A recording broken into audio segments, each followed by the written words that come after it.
Les États-Unis d'Amérique ont tout de même menacé l'Ukraine de cesser les livraisons d'armes et l'échange de renseignements, cherchant à obtenir l'accord de Kiev sur un plan cadre pour la résolution du conflit. Bien que publiquement, Donald Trump essaye d'éviter de répondre à une telle question. En revanche, son vice-président J.D. Vance a déclaré clairement qu'une augmentation de l'aide militaire et financière à l'Ukraine et un renforcement des sanctions contre la Russie ne mèneraient pas à la fin de la guerre. C'est pourquoi il faudrait y renoncer. Selon J.D. Vance, ceux qui, en politique, croyant que l'aide à l'Ukraine et les sanctions contre la Russie mettront fin à la guerre sont des perdants. Et Donald Trump, qui pousse maintenant l'Ukraine à capituler, serait soi-disant un grand stratège. Mais la position de la Maison-Blanche n'est plus seulement un problème pour l'Ukraine. Donald Trump a appelé l'Ukraine à accepter la perte du Donbass, et les pays baltes n'ont pas peur d'une attaque de Poutine. Parce que, dit Trump, le dictateur russe lui a personnellement promis de ne jamais le faire. Pendant ce temps, Zelensky envoie une délégation en Suisse pour mener des négociations avec les Américains et les Russes. Je m'appelle Alexei Pitchi. Discutons ensemble de ce sujet. Mais avant de commencer, je vous demande de vous abonner à la chaîne, de mettre un like, d'écrire un commentaire détaillé sous cet épisode. Abonnez-vous aussi à ma chaîne Telegram Pitchi News, le lien se trouve dans la description de cette vidéo. Nous y publions des informations en temps réel dès leur arrivée. De plus, si vous souhaitez soutenir le travail de cette chaîne YouTube, vous pouvez le faire financièrement grâce à un don ou à un abonnement payant via les liens et les coordonnées dans la description de cette vidéo. Ainsi, l'agence Reuters écrit aujourd'hui que des sources à la Maison-Blanche déclarent que les États-Unis ont tout de même menacé l'Ukraine de cesser les livraisons d'armes et l'échange de renseignements afin d'obtenir l'accord de Kiev sur un plan cadre pour le règlement du conflit. Ici, il devient clair pourquoi Volodymyr Zelensky déclare que nous sommes devant un choix, soit perdre notre dignité, soit perdre notre partenaire clé. Washington a soumis à l'Ukraine un plan en 28 points intégrant des exigences clés, refus par Kiev de certaines zones, réduction des effectifs militaires et interdiction d'adhésion à l'OTAN. Des sources de Reuters rapportent que Kiev subit une pression plus forte de Washington qu'au cours des négociations de paix précédentes. Selon eux, les États-Unis veulent que l'Ukraine signe un accord cadre d'ici jeudi prochain, en disant que si elle ne le signe pas, il n'y aura plus aucune aide. Des hauts responsables militaires américains ont rencontré le président Zelensky à Kiev jeudi.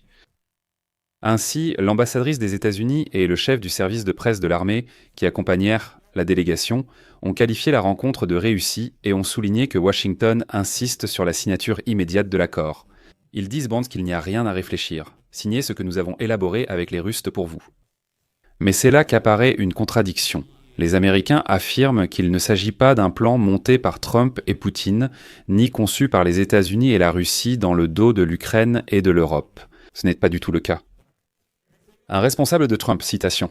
Ce plan a été élaboré immédiatement après une discussion avec l'un des hauts responsables de l'administration du président Zelensky, Roustem Umerov, qui a accepté la majeure partie de ce plan après y avoir apporté quelques modifications et l'a présenté au président Zelensky. Autrement dit, les responsables américains affirment qu'Umerov a tout de même approuvé ce plan. Cependant, Umerov a déclaré vendredi qu'il n'avait pas discuté des conditions du plan et ne les avait pas approuvées. Citation de la visite aux États-Unis. Aux États-Unis, mon objectif était technique, organiser des rencontres et préparer le dialogue. Je n'ai donné aucune évaluation ni approuvé quoi que ce soit, ce n'est pas dans mes compétences. Retenez bien cette question de compétences.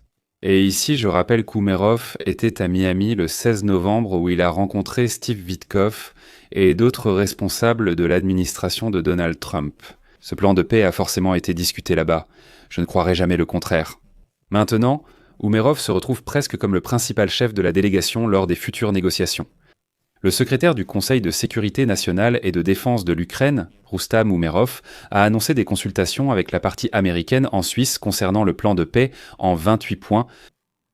Umerov a annoncé que des consultations entre les responsables ukrainiens et américains sur les paramètres possibles d'un futur accord de paix débuteront dans les prochains jours, sans toutefois préciser de date concrète. Des signes montrent que la rencontre pourrait avoir lieu dès demain, le 23 novembre. Dans le même temps, Zelensky signe un décret portant création d'une délégation ukrainienne pour participer au processus de négociation avec les États-Unis et d'autres partenaires internationaux, ainsi qu'avec des représentants. C'est qui nous sommes, c'est le moment de le faire, Ted.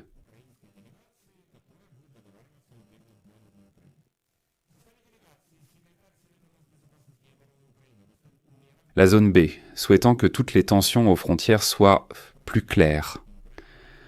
Sur la table de L. Dans la Ligue Borussia, le vice-chef du service de sécurité d'Ukraine Alexandre Poklad et le conseiller d'Ermak Alexandre Bers. Et maintenant, le plus captivant. Vous vous souvenez comment Oumerov disait qu'il n'était pas autorisé à approuver des documents ni à y apporter des modifications ?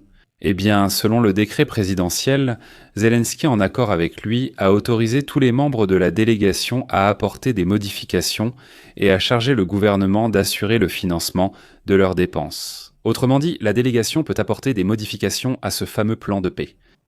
Cependant, la délégation fera face à des difficultés, car le président américain Donald Trump a déclaré la veille à Fox News que l'Ukraine perdrait bientôt le Donbass. De toute façon, il faudra inévitablement faire des concessions territoriales. Trump a également exprimé sa conviction que les pays baltes et d'autres États européens ne devraient pas craindre une attaque de la Russie.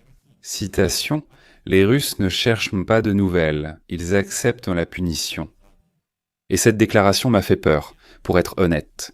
Donald Trump, il s'avère, croit fermement que les Russes n'ont pas l'intention d'attaquer qui que ce soit.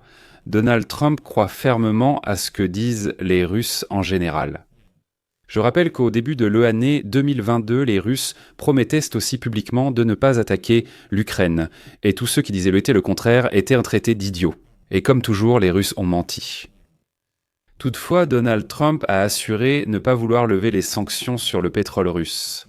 Donald Trump a aussi annoncé vouloir imposer bientôt de nouvelles restrictions très strictes contre Moscou. Enfin, en quelque sorte. Nous avons déjà entendu ces déclarations plusieurs fois.